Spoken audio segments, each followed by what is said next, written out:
Anda kembali dalam dialog jurnalistik yang masih dengan Mas Ruli Akbar, Ibu Siti Zuro dan Ayu Azhari. Tapi sebelum melanjutkan, kita akan melihat hasil survei Lingkaran Survei Indonesia terkait distribusi pemilihan antara Jokowi JK dan Prabowo Hatta.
Ya, Mas Ruli, ini dari survei Lingkaran Survei Indonesia, kita lihat rata-rata kalau dilihat Jokowi menang di semua segmen ya. Ini kalau dari mulai gender dan perkotaan ataupun segala umur juga dilihatnya seperti itu.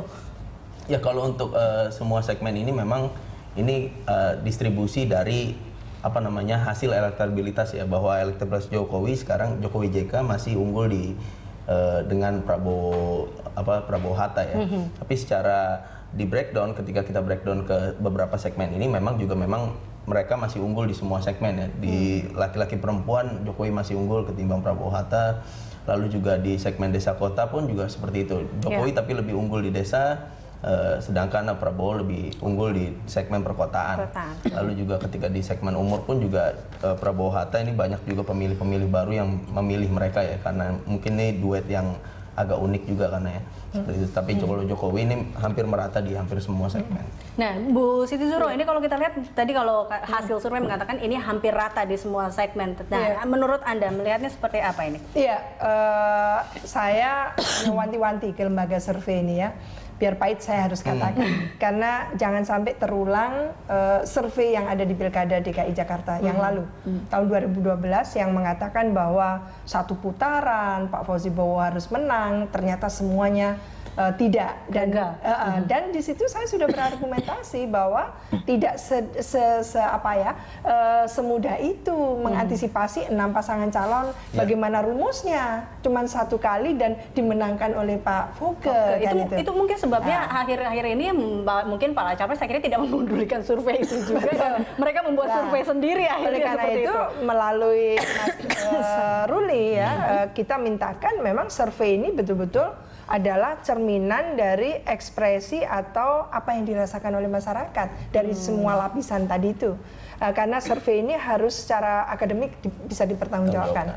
Dan ini pertaruhan lembaga survei. Kalau melenceng dan hanya sekedar untuk kepentingan jangka-jangka pendek, menurut saya siapapun akan melupakan lembaga survei itu. Iya, tadi kita kan lihat ada beberapa di data tadi atau di survei tadi kita lihat ada 50-50 untuk pria dan wanita untuk suara tadi. Nah, ini kalau bisa dianalogikan bahwa terkait dari pemilih atau pemilih perempuan ini, bisa nggak sih kita bilang bahwa ini adalah silent market, di mana nanti tiba-tiba pada saat pilpres ini mereka akhirnya menaik dan suara itu jadi lebih tinggi.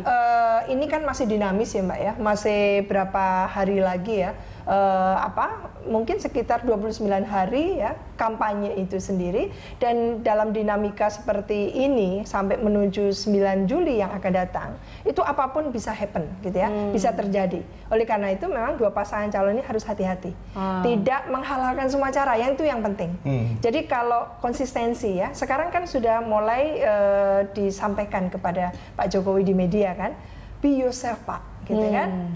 be yourself Pak Jokowi, jangan mengubah apapun trademark Anda menjadi mungkin orang arogan, pemarah, jadi aneh gitu. Karena aslinya ketika yang bersangkutan ikut debat di DKI Jakarta, kebetulan saya juga panelisnya gitu, dia memang sangat humble dan sangat ya seperti yang kita nilai itulah. Ini jangan diubah untuk level nasional. Nah, berarti be yourself. Tidak hanya bagi capresnya, mungkin juga bagi pemilih pemilih khususnya perempuan dalam juga, konteks tadi itu menarik antusiasme komunitas perempuan. Pemilih perempuan. Nah, ini moody perempuan ini kadang-kadang kalau nggak yakin tidak mau. Ini berbicara dengan nurani perempuan. Harus Itu ada berbicara. hatinya. Kalau kita lihat mungkin pemilih perempuan Mbak Ayu, memang Anda mengharapkan bahwa pemimpin ini menjadi dirinya sendiri atau seperti apa sih sebenarnya juga? Pinginnya sih nggak didikte ya, pinginnya memang be yourself maksudnya. Tapi Anda melihat bahwa pada saat ini kedua capres ini sudah menjadi diri mereka masing-masing? Kelihatannya sih masing-masing cukup punya kepribadian yang kuat ya kan dengan dirinya masing-masing. Cuman saya sebagai pemilih perempuan ya, mudah-mudahan mewakili yang lain juga, karena saya punya pengalaman tinggal di Denmark, di Finland, negara-negara yang memang aman, nyaman dan tentram buat perempuan tinggal gitu ya, buat anak-anak dan buat warga negara yang paling bahagia. Saya rasa di Denmark, saya pernah baca juga di media ya bahwa orang paling bahagia di dunia ini itu tinggal di Denmark. Kenapa? Karena memang sistemnya sangat menjamin ketentraman masyarakatnya. Mudah-mudahan dari salah satu pemimpin ini bisa mengutarakan apa yang akan diberikan untuk masyarakat, khususnya perempuan dan anak-anak gitu. Itu yang ditunggu perempuan. Itu. Jadi kita akan tahu sebenarnya apa sih sebenarnya pemimpin seperti apa yang diharapkan oleh masyarakat. Kita akan membahasnya di segmen berikutnya. Pemirsa tetaplah bersama kami di Jurnal Siang.